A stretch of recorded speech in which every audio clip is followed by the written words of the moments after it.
அய்யனார் துணையில அடுத்து நடக்க போகுதுன்னு வாங்க பார்க்கலாம். அய்யனார் துணை சீரியல்ல சேரனை பிடிக்கின்றவங்க இந்த வீடியோவை லைக் பண்ணிக்கோங்க. நிலாவோடைய அப்பா பார்த்தா சேரனுக்கு ஒரு பொண்ணு ஏற்பாடு பண்றாரு.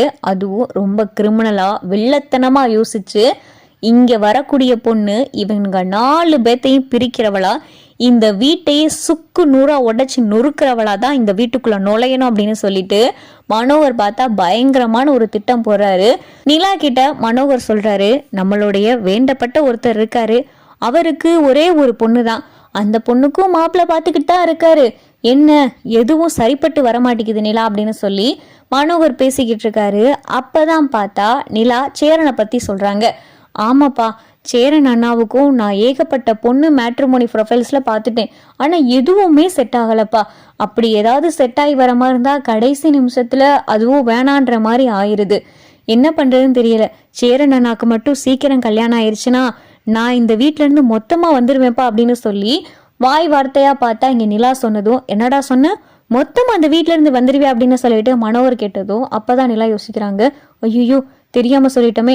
அது வந்துப்பா, எனக்கு உங்களுக்கே தெரியும், இந்த 4 பேர் மத்தியில இருக்கிறது எனக்கு கொஞ்சம் இதாத்தான் இருக்கு, நான் அதை வச்சு சொன்னேன்ப்பா.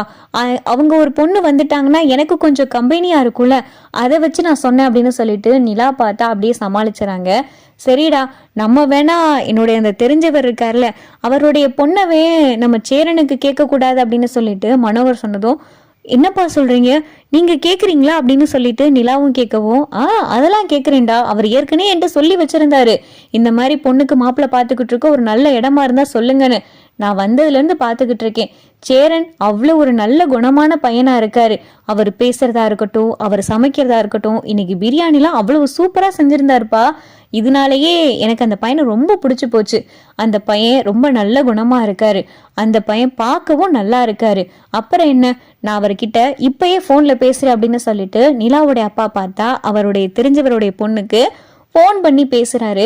அப்பா அவங்க வீட்டுல சொல்றாங்க, நீங்க சொல்லிட்டீங்களே சார், நீங்க என்ன சொன்னாலும் சரி அப்படின்ற மாதிரி அவங்க பார்த்தா உடனே சரின்னு சொல்லிடுறாங்க.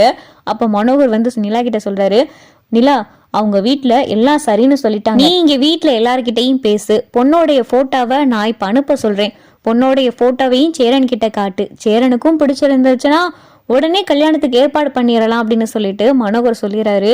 சரிப்பா அப்படின்னு சொல்லிட்டு நிலா சிரிச்சுக்கிட்டே சொல்லிக்கிட்டு இருக்கையில அப்பதான் மனோகரோடைய போனுக்கு பொண்ணோடைய போட்டோ வருது.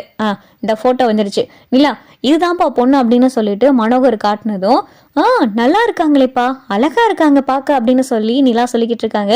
சரிப்பா, நான் இப்பயே போய் சேரன் நாட்டை காமிச்சிட்டு வரேன் அப்படின்னு சொல்லி வேகமா பார்த்தா நிலா ஓடியாந்து சேரன் கிட்ட போட்டோவை காமிக்கிறாங்க. யாருப்பா இது அப்படின்னு சொல்லிட்டு சேரன் கேட்கையில, அண்ணா உங்களுக்கு பார்த்திருக்க பொண்ணு, அப்பாவுக்கு வேண்டப்பட்டவர் மூலமா தெரிஞ்ச பொண்ணு இருந்துச்சான், அவங்களும் மாப்பிள்ளை பார்த்துக்கிட்டு தான் இருந்தாங்களாம், அதான் நான் உங்களை பத்தியும் சொன்னேன், அப்பா உடனே ஏற்பாடு பண்ணாரு, அவங்களும் சரின்னு சொல்லிட்டாங்க, உங்களுடைய போட்டோவும் கேட்டிருக்காங்க, உங்களுடைய போட்டோவும் அனுப்பிட்டோம்னா அவங்களும் பார்த்துட்டு என்ன எதுன்னு சொல்லிடுவாங்க, பொண்ணை பாருங்கண்ணா, பொண்ணு நல்லா இருக்குல்ல அப்படின்னு சொல்லி நிலா காட்டையில அப்பதான் மனோகர் நினைக்கிறாரு, பாருடா பாரு, உனக்கு வரப்போறவதான் இந்த வீட்டையே சுக்கு நூறு ஆக்க போறான், அண்ணன் தம்பி உங்களை மொத்தமா பிரிக்க போறான், நீங்கெல்லாம் தன்னமும் சித்திரவதை அனுபவிக்கணும்டா, என் பொண்ணை பிரிச்சு இங்க கூட்டிட்டு வந்தால உன் தம்பி உன் மொத்த குடும்பம் பிரிகிற மாதிரி ஒருத்தி நான் அந்த வீட்டுக்கு கூட்டிட்டு வரேன்டா அப்படின்னு சொல்லி மனோகர் மனசுக்குள்ள நினைக்கிறாரு.